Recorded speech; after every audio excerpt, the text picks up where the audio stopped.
नमस्कार दर्शकों, बात आज की चैनल में आपका स्वागत है। मैं हूं निपुण भार्गव और पेश है आज की सच्ची बात पक्की बात।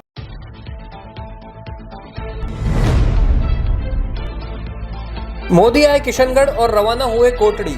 सचिन को हेलीकॉप्टर उतारने की नहीं मिली इजाजत।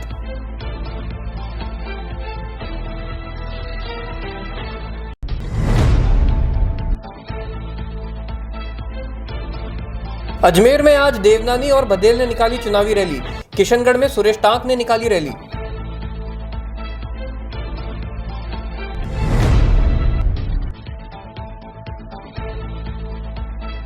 अजमेर उत्तर के निर्दलीय उम्मीदवार ने दिया देवनानी को करारा जवाब।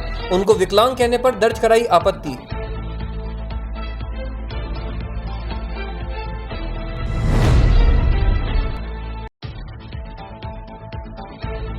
अंतर्राष्ट्रीय पुष्कर मेले में देसी विदेशी सैलानियों की भीड़ उमड़ी। विभिन्न प्रतियोगिताओं का हुआ आयोजन।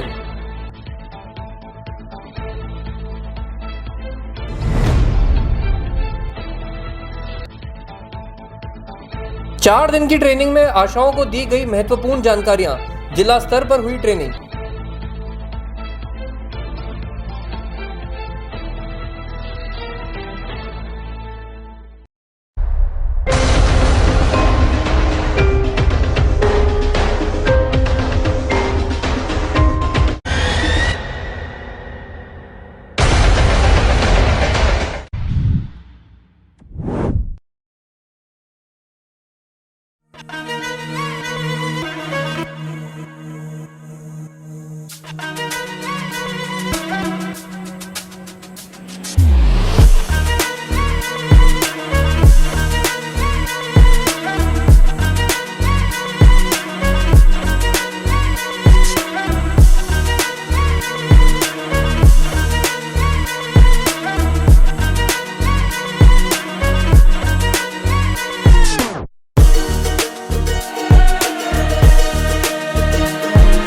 जब बात हो चूल्हे, चिमनी, वाटर प्योरीफायर और आरओ सिस्टम की, तो बेहतरीन टेक्नोलॉजी और बेस्ट क्वालिटी प्रोडक्ट्स के लिए आए श्री मार्केटिंग, जिस पर है सबका पिछले 25 वर्षों का भरोसा। पाएं आफ्टर सेल सर्विसेज के साथ बेस्ट क्वालिटी प्रोडक्ट्स, वो भी कम से कम कीमत पर। श्री मार्केटिंग, कचहरी रोड, डॉक्टर क्षेत्रपाल के पीछे, स्टीफन चौराहा, वैशाली नगर और मार्टिनडल ब्रिज, ब्यावर रोड, अजमेर। वैशाली नगर वाले शोरूम पर इंटीरियर डेकोरेशन के लेटेस्ट डिजाइन के आइटम्स, LED लाइट्स, झूमर, हैंगिंग लाइट्स और सभी प्रकार के इंटीरियर आइटम्स उपलब्ध।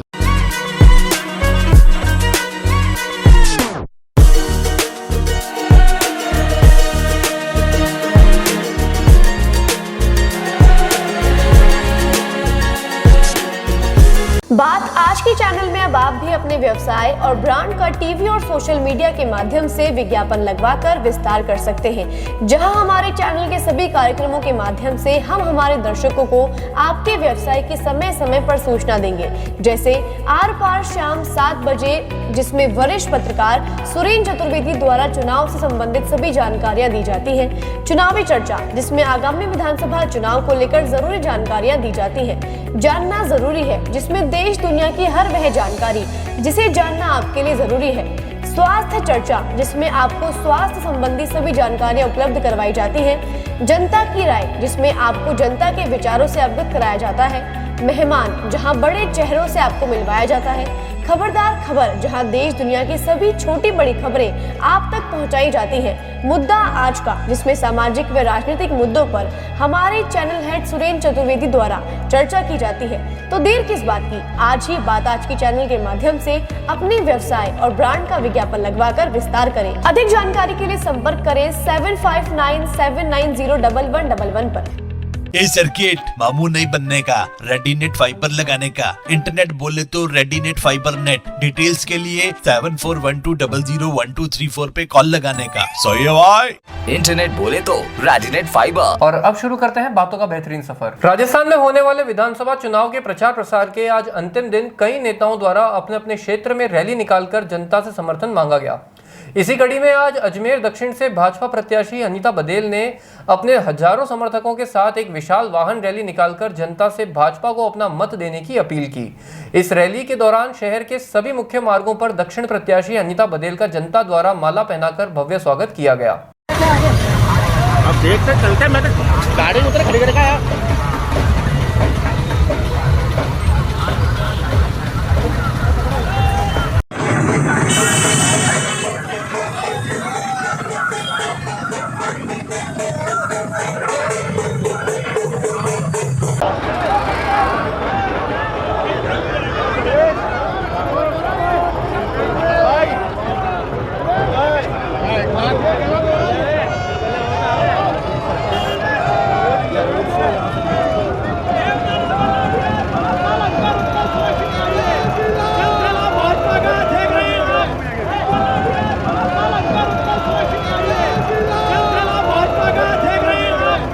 वहीं दूसरी ओर अजमेर उत्तर विधानसभा से भाजपा प्रत्याशी वासुदेव देवनानी ने अपने काफिले के साथ एक भव्य रैली का आयोजन किया। इस दौरान कई भाजपा कार्यकर्ताओं व समर्थकों ने रैली में उपस्थित होकर प्रत्याशी वासुदेव देवनानी का समर्थन किया।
अजमेर उत्तर विधानसभा से निर्दलीय प्रत्याशी ज्ञानचंद सारस्वत ने आज प्रेस वार्ता का आयोजन किया। इस दौरान ज्ञानचंद सारस्वत ने जनता के हित में कार्य करने की 100% गारंटी देने की भी घोषणा की है। वहीं दूसरी ओर सोशल मीडिया पर उनके खिलाफ चल रहे सनातनी कटाक्ष को लेकर उन्होंने कहा कि वह सिर्फ मर्यादा और संस्कार से जकड़े हुए हैं, इसलिए चुप हैं, वरना वह भी बखूबी जवाब देना जानते हैं। वहीं मीट द प्रेस वार्ता में देवनानी द्वारा दिए गए बयान पर जवाब देते हुए कहा कि उनके शरीर पर लगे 350 टाके और शरीर की अन्य चोट उनके द्वारा अब तक लड़े गए किसी भी चुनाव में कभी भी आड़े नहीं आई है। उन्होंने कहा कि वह ना तो थके हैं और ना ही रुके हैं।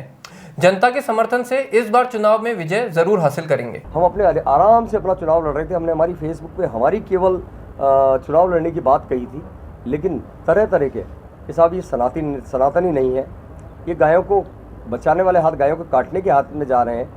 भाई साहब बने भाईजान, तो मैं इनसे एक प्रश्न करता हूँ साहब कि किसी का धर्म और किसी की जाति और किसी का मानसिकता बदलने वाले या उसका सर्टिफिकेट देने वाले आप लोग कौन होते हो? भीलवाड़ा के अंदर कोठारी जी चुनाव लड़ रहे हैं, चित्तौड़गढ़ में आखिया जी चुनाव लड़ रहे हैं, अजमेर में देवनानी जी के सामने इतने लोग चुनाव लड़ रहे हैं। क्या वो सब सनातनी नहीं है? क्यों सनातन को मुद्दा बनाया जा रहा है? और अच्छा चलो कोई बात नहीं, सनातनी नहीं है, आप तो बड़े सनातनी हैं, तो माननीय इंद्रेश जी भाई साहब भी तो इनके बीच में काम कर रहे हैं। नरेंद्र भाई मोदी जी भी तो सभी समाजों को 3600 कौम को लेकर साथ चल रहे हैं। चलिए उनकी भी बात छोड़िए, आप अजमेर उत्तर के अंदर जो विभिन्न कौमें रहती है, क्या किसी कौम की आपदा आ जाएगी तो क्या उनको साथ लेके नहीं चलेंगे? क्या आपका भारतीय जनता पार्टी के अंदर आपका अल्पसंख्यक मोर्चा नहीं बना हुआ है? क्या आपके पदाधिकारी में अल्पसंख्यक मोर्चा में कोई अन्य जाति का कार्यकर्ता नहीं है, अन्य समाज का कार्यकर्ता नहीं है? तो फिर ये जब इतने लोग चुनाव लड़ रहे हैं राजस्थान में, तो ज्ञान सारस्वत चुनाव लड़ रहा है तो सनातनी कैसे हो गया? मतलब मैं इसलिए सनातनी नहीं रहा कि मैं देवनानी जी के विरोध में, मतलब उनके सामने विरोध नहीं कर रहा हूँ मैं साहब, मैं चुनाव लड़ रहा हूँ, मैं खुला चुनाव लड़ रहा हूँ। निर्वाचन आयोग को मैंने एप्लीकेशन दी है। कल जैसा मुझे पता पड़ा कि माननीय साहब ने बताया था कि मेरे बराबर चल के दिखाए, तो साहब मैं आप सभी मेरे मीडिया बंधु बैठे हैं और आज से नहीं 10 साल से आप मेरे साथ हैं और 10 साल से आपका साथ चलता है। कहीं आपने इस ज्ञान सारस्वत को ऐसा देखा है क्या कि ये कहीं कमज़ोर है? साहब मैं एक आपको वाकया सुनाना चाहता हूँ। 2001 की घटना है, मैं अपनी गायों का दूध निकाल रहा था, एक पूरी बिल्डिंग आके मेरे ऊपर गिरी थी। 350 टाके मेरे शरीर में है साहब, 350 टाके और 250 ग्राम स्टील मेरी रीढ़ की हड्डी में डली हुई है। मेरे पैर बिल्कुल सुरक्षित है, मेरे पैर में कहीं चोट नहीं है और मैं बिल्कुल सही चल पाता हूँ। मैं 350 सीसी की बुलेट चलाता हूँ साहब, और बुलेट में अजमेर से दिल्ली तक बुलेट के ऊपर गया हूँ और अजमेर की हर छोटी सी गली में बुलेट चलाता हूँ, ये पूरा शहर जानता है। पैदल चलने वाली स्थिति जब मेरी थोड़ी ख़राब होती है, या तो मेरी मानसिक या शारीरिक थकान होती है, तो मेरी रीढ़ की हड्डी के 3 टुकड़े हुए थे साहब। मैं 2 साल तक मैं बेड पर इसके नीचे का पूरा आधे हिस्से में लकवा रहा था। उसके बाद भी मैं आराम से अपने पैरों पे चलता हूँ। मैं मानने से ज़्यादा, हालांकि वो मेरे से बड़े हैं, उनको पूरा अधिकार है, मेरे बड़े भाई हैं, बड़े भाई भी बहुत बड़े भाई हैं, मेरे पिता तुल्य हैं, उनको सब अधिकार हैं। लेकिन जब उन्होंने बोला तो उसका जवाब तो मुझे देना ही पड़ेगा ना साहब। उन्होंने कुछ कहा है तो मुझे जनता को बता रहा, क्योंकि एक संशय है जनता के मन में। आप वार्ड नंबर 2, 3, 4 की जनता से पूछिए कि साहब कभी मेरा कहीं चलना उनके आड़ा है। मैं रात को अमूमन मेरी महीने में से 15 रात मेरी या तो पुलिस थाने में गुजरती है लोगों के काम के लिए, अस्पताल में गुजरती है, या पशुओं को बचाने में गुजरती है, या किसी की पोस्टमार्टम में गुजरती है। तो जब मैं रात को जगा हुआ होता हूँ, मेरी नींद 8 घंटे 7 घंटे पूरी नहीं होती है, तो मेरा नर्वस सिस्टम लड़खड़ा जाता है। मैं मानसिक बीमार नहीं हूँ साहब, मानसिक स्वस्थ हूँ, शारीरिक स्वस्थ हूँ, मैं इनसे भी तेज दौड़ सकता हूँ। लेकिन जिस समय मैं थका हुआ होता हूँ मानसिक रूप से और शारीरिक रूप से, तो हल्का सा मेरे मानसिकता में चलने में हल्की सी लचक आ जाती है। अगर उनको बोलते हैं कि अगर उनसे आगे चलना, अभी सब चुनाव है, मैं सुबह 7 बजे से लेकर रात को 12-1। विश्व विख्यात पुष्कर मेले में हर बार की तरह इस बार भी कई तरह की गतिविधियां आयोजित करवाई जा रही हैं। उसी के तहत आज पुष्कर मेला ग्राउंड पर ऊंट श्रृंगार और सजावट प्रतियोगिता का आयोजन किया गया, जिसमें मोहन सिंह और राजू ने प्रतियोगिता में जीत हासिल की है।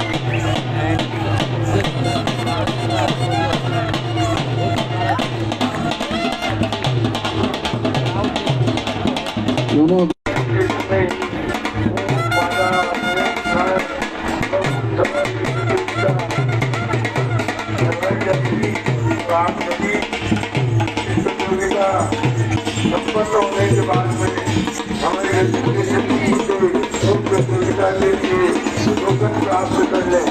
धन्यवाद।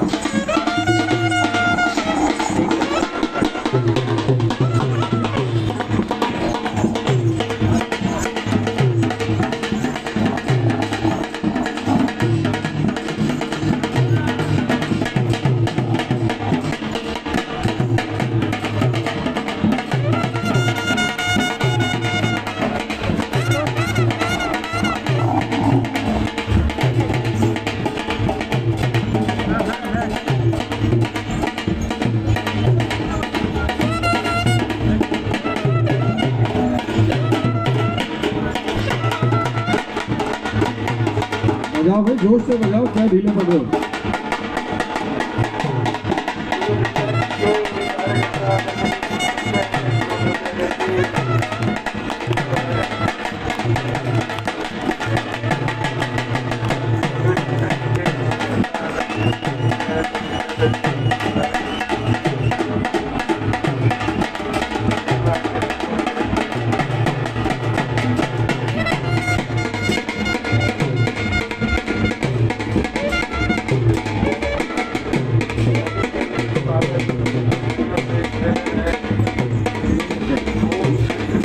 पीछे देख लो, कोई और ऊंट वाला हो जो डांस कराना चाहता है तो पूछ लो।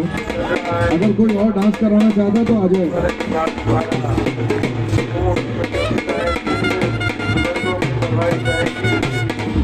मोहन जी हो गया या और कराएंगे?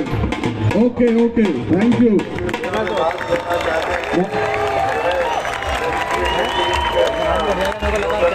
मोहन जी ऊंट का नाम बताओ, ऊंट की उम्र बताओ। ऊंट का नाम बताओ, पास लेकर आओ, यहाँ पास ले आओ। ऊंट का नाम बताओ, ऊंट की उम्र बताओ। क्या नाम है इसका? Raja. Okay, the name of the camel is Raja. आपका नाम क्या है? Vishnu is the trainer and Umar defence के कार्यकर्ता 5 years old. This camel is 5 years old. कहाँ से है? Chavandiya is the village near Devnagar, from where he has come. With his camel, see the decoration and the fur cutting. बहुत बढ़िया मोहन जी, बहुत बढ़िया ऊँट है आपका। एक चक्कर लगवाइए, यूँ घुमा के फिर बाहर निकल जाएंगे।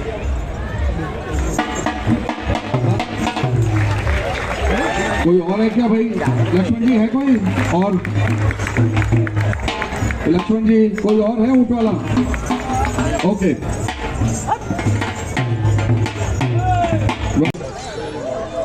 नमस्कार दोस्तों, बात आज के फेसबुक पेज पर आपका स्वागत है। अभी हम आए हैं पुष्करराज तीर्थ स्थल पुष्करराज में मेले में। आज यहाँ पर कैमल डेकोरेशन की प्रतियोगिता चल रही है जिसकी स्टार्टिंग हो चुकी है। जैसा कि आप देख सकते हैं विदेशी पर्यटक यहाँ पर आ चुके हैं और ऊँट के साथ अपनी फ़ोटोएँ खिंचवा रहे हैं। विदेशी पर्यटक काफ़ी उत्साह में लग रहे हैं जैसे कि आप देख सकते हैं। और हम बात करते हैं ये ऊँट के जो ओनर हैं, जो मालिक हैं, उनसे हम जानकारी लेते हैं कि क्या चल रहा है यहाँ पे। जी सर, बताइए एक बार इस आपके इनके बारे में कि आपने कैसे सजावट और क्या क्या चल रहा है यहाँ पर। मैं अशोक टाक, ऊँट श्रृंगारक व टूरिज़्म प्रमोटर। पिछले 38 सालों से मैं ये कला प्रदर्शन पुष्कर मेले में राजस्थान के सभी प्रदेशों में व गुजरात में 13 बार प्रथम पुरस्कार जीतकर और फिर लाइफ टाइम अचीवमेंट मिल गया मुझे। अब मैं कॉम्प्लीमेंट्री परफॉर्मेंस दे रहा हूँ क्योंकि ये विलुप्त होती हुई लोक कला है। इसको बढ़ाने का मेरा बहुत प्रयास है और लोग इसको सीखें, जानें और देखें। जी, और आज क्या क्या कार्यक्रम होने वाले हैं यहाँ पर? आज एक तो ऊँट का श्रृंगार है ये जो मैंने किया है। हाँ। इसमें 1 लाख रुपए का सामान है इसमें लगा हुआ। क्या क्या लगा हुआ है इसके अंदर? जैसे गोरबंद है, पागड़ा है, ये पट्टियाँ हैं, छमछम है, पाइजेब है, घुंघरू है और आप पीछे देख रहे हैं माइक्रोफोन है, वो है। सब इस तरह से करीब 40 सामान है जी। और आप आज यहाँ पे क्या क्या करने वाले इसके अलावा? ऊँट का श्रृंगार और भी ऊँट का श्रृंगार और ऊँट डांस भी होगा इसके बाद। जी, डांस भी होगा। हाँ। तो ये भी इसको भी डांस नहीं, इसको डांस नहीं होता ये श्रृंगारित को। जी तो दोस्तों, जैसा कि आप देख सकते हैं अभी शुरुआत हो चुकी है। अभी कैमल डेकोरेशन का है, इसके बाद कैमल डांस की प्रतियोगिता होगी।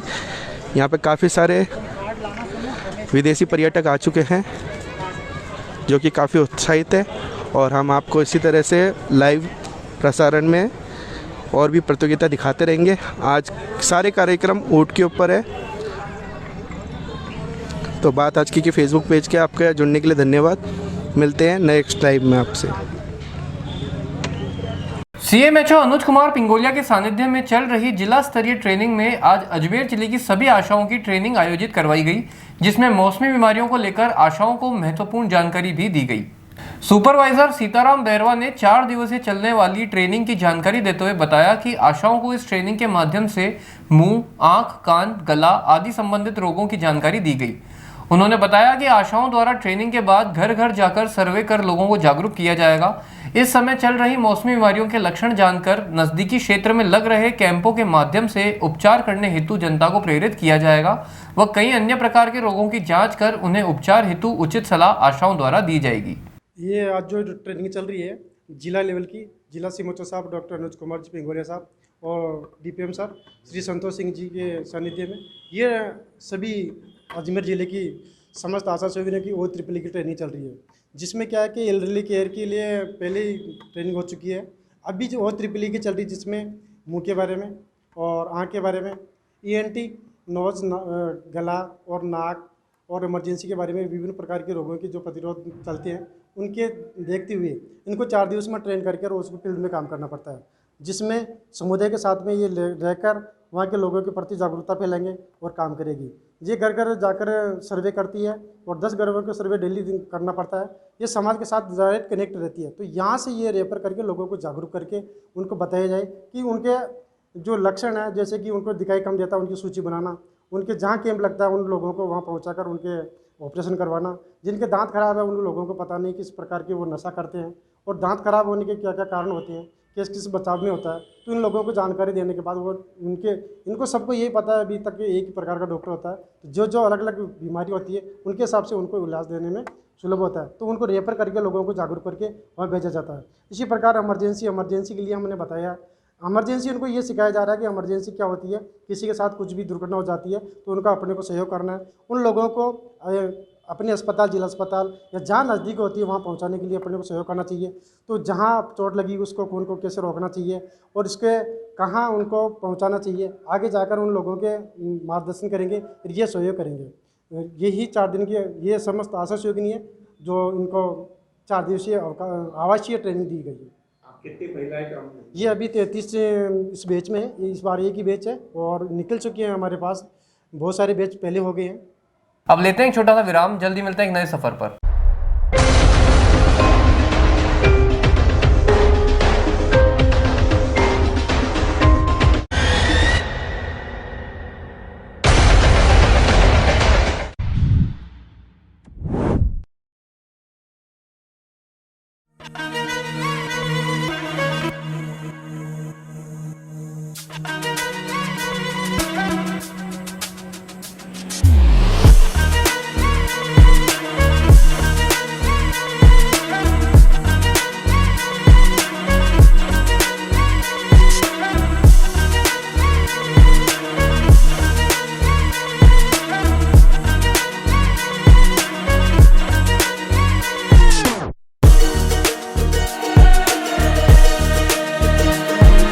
जब बात हो चूल्हे, चिमनी, वाटर प्योरीफायर और आरओ सिस्टम की, तो बेहतरीन टेक्नोलॉजी और बेस्ट क्वालिटी प्रोडक्ट्स के लिए आए श्री मार्केटिंग, जिस पर है सबका पिछले 25 वर्षों का भरोसा। पाएं आफ्टर सेल सर्विसेज के साथ बेस्ट क्वालिटी प्रोडक्ट्स, वो भी कम से कम कीमत पर। श्री मार्केटिंग, कचहरी रोड, डॉक्टर क्षेत्रपाल के पीछे, स्टेफन चौराहा, वैशाली नगर और मार्टेंडल ब्रिज, ब्यावर रोड, अजमेर। वैशाली नगर वाले शोरूम पर इंटीरियर डेकोरेशन के लेटेस्ट डिजाइन के आइटम्स, LED लाइट्स, झूमर, हैंगिंग लाइट्स और सभी प्रकार के इंटीरियर आइटम्स उपलब्ध।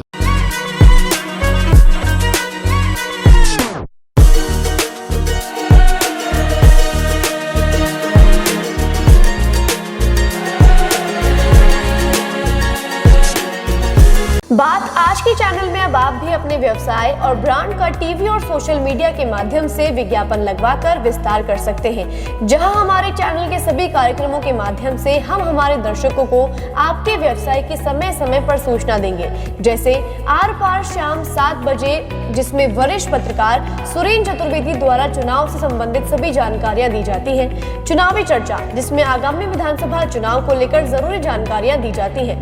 जानना जरूरी है, जिसमें देश दुनिया की हर वह जानकारी जिसे जानना आपके लिए जरूरी है। स्वास्थ्य चर्चा, जिसमें आपको स्वास्थ्य संबंधी सभी जानकारियां उपलब्ध करवाई जाती हैं। जनता की राय, जिसमें आपको जनता के विचारों से अवगत कराया जाता है। मेहमान, जहां बड़े चेहरों से आपको मिलवाया जाता है। खबरदार खबर, जहां देश दुनिया की सभी छोटी बड़ी खबरें आप तक पहुंचाई जाती हैं। मुद्दा आज का, जिसमें सामाजिक व राजनीतिक मुद्दों पर हमारे चैनल हेड सुरेंद्र चतुर्वेदी द्वारा चर्चा की जाती है। तो देर किस बात की, आज ही बात आज की चैनल के माध्यम से अपने व्यवसाय और ब्रांड का विज्ञापन लगवाकर विस्तार करें। अधिक जानकारी के लिए संपर्क करें 7597901111 पर। ये सर्किट मामू नहीं बनने का, रेडीनेट फाइबर लगाने का, इंटरनेट बोले तो रेडीनेट फाइबर नेट। डिटेल्स के लिए 7412001234 पे कॉल लगाने का। सही है भाई। इंटरनेट बोले तो रेडीनेट फाइबर। एक बार फिर आपका स्वागत है। आइए चलते हैं एक नए सफर पर। हर साल कार्तिक माह के शुक्ल पक्ष की एकादशी तिथि के दिन बाबा खाटू श्याम का जन्म दिवस बड़े धूमधाम से मनाया जाता है। इस दिन देव उठनी ग्यारस का भी बड़ा महत्व है। तो वहीं कई लोग इस एकादशी पर तुलसी विवाह का आयोजन भी करते हैं। बीती रात बाबा खाटू श्याम जी के जन्मदिन पर उनकी विधिवत पूजा के साथ साथ उन्हें कई तरह के भोग भी अर्पित किए गए। साथ ही श्याम भक्त बाबा को रिझाने के लिए भक्तों द्वारा केक, चॉकलेट आदि अर्पित किए गए। इस दौरान खाटू नगरी में ठीक 12 बजते ही बाबा के दरबार पहुंचे सभी भक्तों ने आतिशबाजी के साथ बड़ी धूमधाम से बाबा का जन्म दिवस मनाया। केंद्रीय और राज्य कर्मचारियों द्वारा जनवरी में होने वाली रेल हड़ताल के संदर्भ में 21 व 22 नवंबर को किए गए पक्ष विपक्ष मतदान की आज सभी स्थानों पर सुबह 11 बजे से मतदान गणना को शुरू कर दिया गया है। नॉर्थ वेस्टर्न रेलवे मंडल के सचिव अरुण गुप्ता ने बताया कि हड़ताल के संबंध में किए गए मतदान में लगभग 94% कर्मचारियों ने बड़े उत्साह के साथ अपना मत दिया है। उन्होंने बताया कि अजमेर के 3 वर्कशॉप में लोको वर्कशॉप में 1750 कर्मचारियों में से 1297 कर्मचारियों ने, कैरेज वर्कशॉप और इलेक्ट्रिक वर्कशॉप में 99% कर्मचारियों ने हड़ताल के पक्ष में अपना मत दिया। ठीक उसी तरह अजमेर मंडल की 7 शाखाओं में कुल 2650 कर्मचारियों ने मतदान किया, जिसमें से 2603 कर्मचारियों ने हड़ताल के पक्ष में अपना मत दिया। इस गणना से यह तय हो गया है कि आगामी जनवरी में पुरानी पेंशन योजनाओं को लेकर रेलवे कर्मचारियों द्वारा निश्चित तौर पर एक बड़ी हड़ताल आयोजित की जाएगी। केंद्रीय कर्मचारी और राज्य कर्मचारी अपनी पुरानी पेंशन योजना की बहाली को लेकर वर्ष 2023 के पहले महीने से ही संघर्षरत हैं और प्रत्येक महीने की 21 तारीख को लगातार एक के बाद एक प्रदर्शन, धरने, रैली, भूख हड़ताल और साथ ही साथ दिल्ली के रामलीला मैदान पर 3 लाख से ज़्यादा का शक्ति प्रदर्शन करके सरकार को चेतावनी देने का काम किया है और अपनी पुरानी पेंशन योजना की मांग के लिए अपना प्रदर्शन दिखाने का काम किया है। उसी कड़ी में 21 और 22 नवंबर को ऑल इंडिया रेलवेमैन्स फेडरेशन के आह्वान पर जनवरी में प्रस्तावित रेल हड़ताल के लिए कर्मचारियों से उनका पक्ष विपक्ष जानने के लिए राय शुमारी के लिए 21 और 22 नवंबर को हड़ताल मतदान कराया गया और बहुत उत्साह के साथ रेल कर्मचारियों ने अपना पक्ष विपक्ष उस हड़ताल मतदान में देने का काम किया है और 2 दिन के अंदर लगभग 94% कर्मचारियों ने अपने मतदान का प्रयोग किया और आज गणना सुबह 11 बजे से सभी स्थानों पर आरंभ हो गई है। इसी प्रकार से अजमेर मंडल और अजमेर के कारखानों में भी मतदान कराया गया था और उनकी गणना हमने अजमेर के यूनियन ऑफिस कार्यालय में करने का काम किया और हमारे जो अजमेर के 3 वर्कशॉप हैं, लोको वर्कशॉप में कुल कर्मचारियों की संख्या है 1450। 1297 ने उसमें वोट किया और 1290 ने पक्ष में मतदान किया और 7 ने विपक्ष में मतदान करके अर्थात हड़ताल के पक्ष में 99.5% लोगों ने अपना मतदान करने का काम किया।